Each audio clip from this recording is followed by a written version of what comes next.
We started the VMAs. Madonna popped out the gate. I really liked the intro.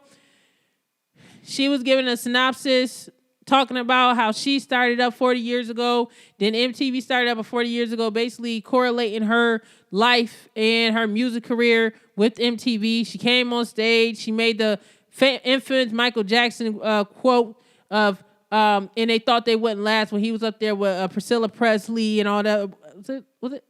Is that Priscilla Presley? Yeah, I think that's her name, right? Elvis' daughter. I'm going to say Elvis' daughter. I want to mess her name up. But anyway, yeah. So that was cute or whatever. And then she introduced Justin Bieber and another guy. I think his name is Dylan Cole. They performed. That was cool for what it was. It was chill. It was just a vibe, whatever. Then we had Olivia Rodriguez. She come out. She does Good For You. Doja Cat is hosting. And she introduced Jennifer Lopez. Jennifer Lopez comes out and she presents the Song of the Year. The Song of the Year award goes out to Olivia Rodriguez. She had a real good night. She had several awards that was awarded to her. Then in between there, they had these commercials going, right? And Doja Cat, I feel like they was taking like the Super Bowl approach with the commercials because they was like airing commercials we had never seen before. And one commercial was Doja Cat, and mind you, she's the host of the award show, and she does this Grease commercial, and the classic film Grease, and she's singing "You're the One That I Want," and it's a Pepsi commercial for like black cherry Pepsi and cream Pepsi, and I thought that was really, really cool. Then there was a commercial about Madonna. She got like a documentary called Madam X coming out October 8th. I don't know if I'm going to watch it, but if we're going to talk about documentaries that was not mentioned on here, and I don't know how the hell they missed this commercial spot, why was Janet Jackson's documentary not featured as a commercial on the MTV VMAs Music Awards is beyond me, because she was also a part of that MTV crowd. She may have been like a few years later than Madonna, when it came to that, but Janet Jackson and Madonna is still a part of basically that same genre. So, I mean, if we're going to be repping Madonna, like, what's up, you know what I'm saying? We're walking around with our M's on our hands and stuff. I need y'all to also give Janet Jackson her things and stop ignoring her, and also help promote her documentary on MTV. Like, what's going on here? There's somebody named Cassie Muskus or something. He performed. Then some guy named 21 Pilot performed. Little Two Step. And then he came, he did a little bit of two-stepping and dancing or whatever. I don't know what song he was singing because that's not really my genre. But then he was doing a little bit of two-stepping, and he said that his wife was pregnant with their second kid.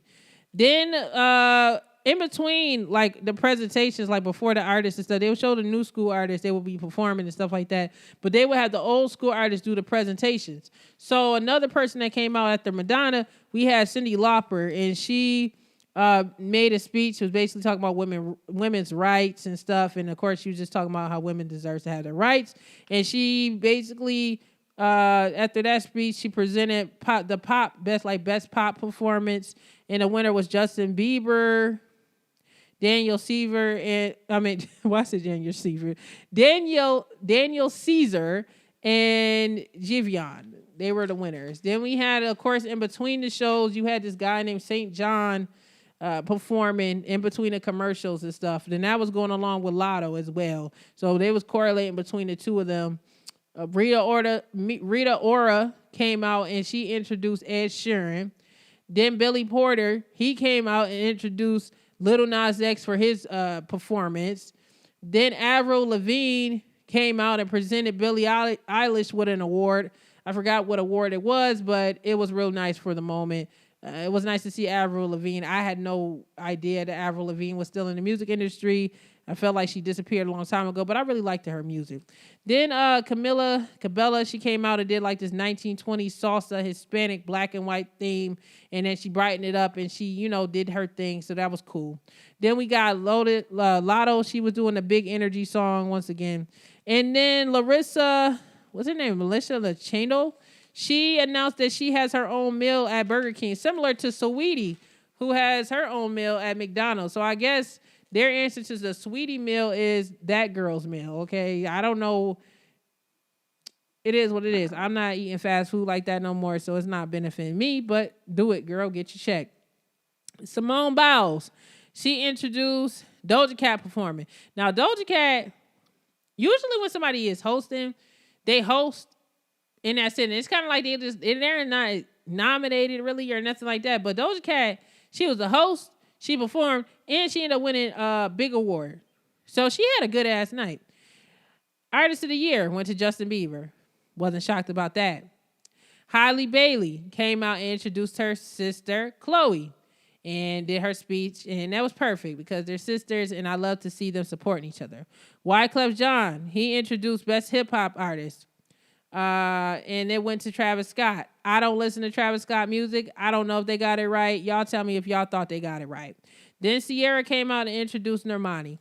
Normani got on stage, did her wild side, got wild, and then she copied Janet Jackson, brought Tiana Taylor out, who was heavily influenced by Janet Jackson. She was tied onto a chair, and Normani proceeded to give her a lap dance, similar to how Janet Jackson did her sets back in the day when she was touring, and she would give her fans lap dance and things of that nature. Fat Joe came out. I like how Versus was advertising all in between here because, Swiss Beats was popping up doing presentations. Then Fat Joe pops up and does a presentation for another Hispanic artist. Then Ashanti and Ja Rule come out and they talk about the best collaboration. And we already know that Ja Rule and Ashanti is known for their collaborations. And then the best collaboration went to SZA and Doja Cat for Kiss Me More. I really like that song. K-pop went to BTS. I can't say that I'm shocked. They always win. Then Alicia Keys made a performance comeback with Swali. I liked the song. It was nice. It was nice for what it was. Alicia Keys got on the piano. She sung New York. I feel like it was too short. I feel like I needed a little bit more, but they must have had a short time frame. I really wanted more. I wanted more of Alicia Keys, but it is what it is. Best alternative artist went to Machine Gun Kelly. Then we roll over to best new artist, and Olivia Rodriguez wins again. She's like the new Taylor Swift, I guess. Okay, then Swiss Beats introduces Busta Rhymes. Busta Rhymes bust out and busta. He bust and busta. He bust a rhyme, and he comes in and he said he does a scenario, hands where my eyes can see, touch it, look at me now, He was giving amazing energy, and also his hype man was there, of course. Then Lil Nas X, okay, he wins Video of the Year. And then he comes out, and I feel like he was giving Boozy a shout out and said thank you to the gay agenda, because it's like Boozy is really obsessed with Lil Nas X and his sexual orientation, which is so weird to me. Things just get weirder and weirder every time. The best R&B. Now, they just did like a rundown of a ton of people that was not listed. I only caught a couple of them. I've been writing notes while I was watching this show, so yeah. Then they're saying the best R&B went to Silk Sonic, which is, of course, Bruno Mars and Anderson .Paak. They was not at the VMAs. I'm not sure what's going on with their group. They pushed back their album and talking about something they're going to drop it next year in 2022. I hope there's no turmoil or any issues going on within the group. Like, literally, you guys been running for like 9 months now, Bruno and Anderson .Paak. I need more. I know that they came out with a second song, but it would have been nice to see them at the MTV Music Awards. I think that would have been perfect for their group and for them to take things to the next level, but I guess they might have had a schedule and they wasn't able to come out. I'm not sure. Hopefully, Silk Sonic is still Silk Sonic by the end of the year. If not, it's going to be Cotton Swab. I don't know. That was a corny joke. Anyway, next, best cinematography. It went to Brown Skin Girl. Brown Skin Girl, skin like pearls. Of course, it went to Beyonce. And that was pretty much the wrap up of the VMAs, okay? That was the VMAs. Overall, stellar show. I liked how smooth it went, and it wasn't heavily like a bunch of commercials. They were real smooth with their advertisements. They also made the advertisements fun, so when you were sitting there watching the ads, you didn't notice that you were watching the ads, and it was really dope. I enjoyed it. I would say for next year, things that I would like to see more of, I would like to see,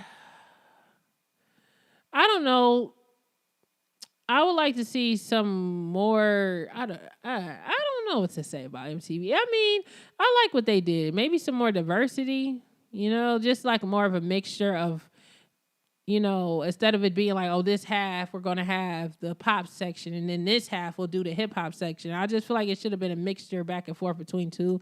And to me, I feel like it was a little bit like the pops people going to go first, then we're going to have the R&B people go last a little bit. It was just a little weird, kind of like with that. But maybe they did that because they wanted to make sure everybody stayed tuned in, or all the minorities stayed tuned in to the end. So I guess so. Like, I guess they did the right thing with that. Let me think.